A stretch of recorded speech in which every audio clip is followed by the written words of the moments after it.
Eh bien, bonjour à tous les amis et bienvenue sur cette vidéo.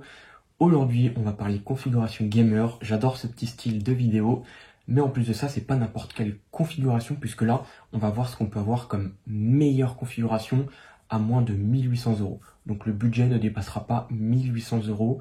Et donc vous allez voir que je vous ai choisi des composants plutôt intéressants et plutôt performants. Donc ça, c'est vraiment pas mal. Et je t'invite vraiment à rester jusqu'à la fin de cette vidéo pour avoir la configuration en entier et son prix final. En tout cas, avant de commencer, voilà, comme d'habitude, très rapidement, si t'es pas abonné, c'est maintenant que tu cliques sur ton bouton. Et bien sûr, si la vidéo te plaît, n'hésite pas à liker, à commenter si tu as des questions. Et très important, la cloche des notifications, sinon tu vas louper toutes les futures vidéos. Assez parlé, on y va.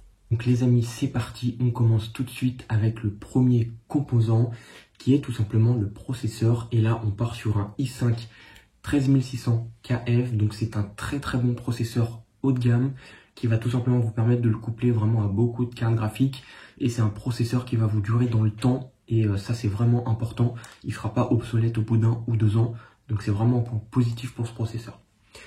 Ensuite, on passe sur la carte mère.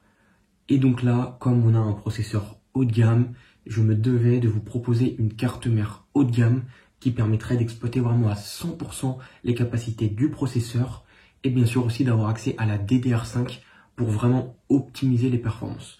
Donc là, on est sur la MSI Pro Z790 à Wi-Fi.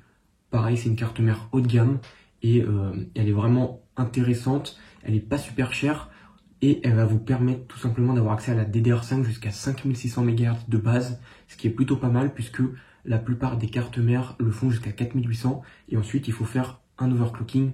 Donc là avec celle-là, c'est pas le cas et c'est pour ça que je vous l'ai choisi. Ensuite, là on part tout de suite sur processeur, carte mère, carte graphique. Donc la carte graphique, écoutez, avec ce petit i5, je vais vous les coupler avec une RTX 4070.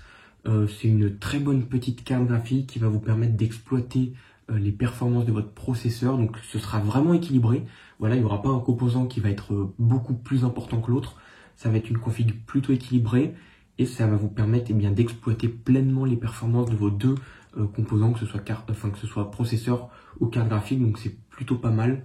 Elle a 12 gigaoctets en VRAM, donc plutôt intéressant. Elle va vous permettre de jouer en Full HD et en 1440p dans de très bonnes conditions, et pourquoi pas faire un petit peu de 4K, mais voilà, il faudra peut-être baisser un peu les détails graphiques.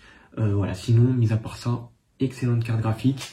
Et voilà, 600 euros, bon, ça reste cher, malheureusement le prix des cartes graphiques a vraiment augmenté depuis le Covid, et voilà, après il faut savoir que ces cartes graphiques là proposent des performances aussi qui sont haut de gamme, et moi je pars du principe que au-dessus de la 4070, donc si vous partez sur une 4080 ou même 4090, pour moi c'est plus vraiment pour du gaming, mais c'est plus réservé à un usage professionnel qu'un usage gamer. C'est pour ça que pour moi cette 4070, elle est parfaite pour du gaming, et je vois pas forcément l'intérêt de partir beaucoup plus haut. Pourquoi pas peut-être sur une 4070 Ti à la limite, mais voilà, sinon après au-dessus pour moi c'est plus réservé à un usage professionnel. Donc voilà, on ferme cette parenthèse et on passe à la suite. Ensuite, on va parler refroidissement processeur, puisque on a un processeur qui est quand même assez performant et il faut quelque chose d'assez costaud pour le refroidir. Donc je vous ai choisi le petit Cooler Master Liquid 240L, un bon petit water cooling qui va vous permettre de bien refroidir votre CPU. Il est pas très cher, on est sur du 90 euros, il est RGB, donc voilà, vraiment pas mal, et c'est pour ça que je vous le mets dans cette config. Ensuite, on va parler RAM. Donc là, plutôt que partir sur du 2x8, je me suis dit, autant faire du 2x16, comme ça vous êtes tranquille pour l'avenir. Et bien sûr, en DDR5, 5600 MHz, en case 36, très bonne petite RAM, on est sur du RGB. Voilà, Corsair, c'est plus une marque qui doit prouver sa qualité, etc. C'est vraiment une marque qui est reconnue maintenant, et c'est pour ça que je vous propose ces petites barrettes-là. Parlons stockage. Comme vous le savez, j'adore Crucial. Et donc là, on part sur le Crucial P3+, voilà, donc en Gen 4, et qui va vous permettre des débits plutôt intéressants jusqu'à 5000 mégaoctets, donc c'est plutôt pas mal. Et on part sur du 2 Teraoctets. Comme ça, vous êtes tranquille. Et voilà, 100 €, ça me semble tout à fait correct. Là, en plus, au moment où je tourne cette vidéo, il y a une promotion. Au lieu de 225, il est à 99. Alors, je sais pas quand la vidéo va sortir, si on sera toujours sur ce prix-là. En tout cas, à l'heure actuelle, il est à 99 €. Donc voilà, c'est plutôt pas mal.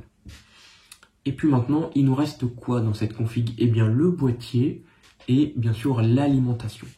Et donc, on passe tout de suite au boîtier. Voilà, MSI, très bonne marque, le Forge 112R.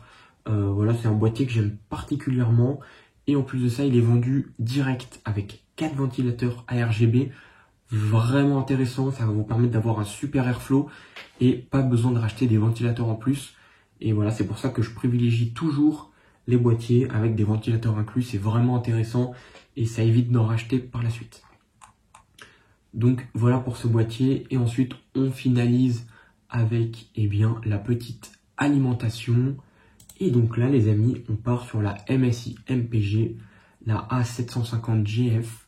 Voilà, alimentation 80 plus God full modulaire en 750 watts qui vous permettra, qui va aller à merveille en fait avec cette petite configuration.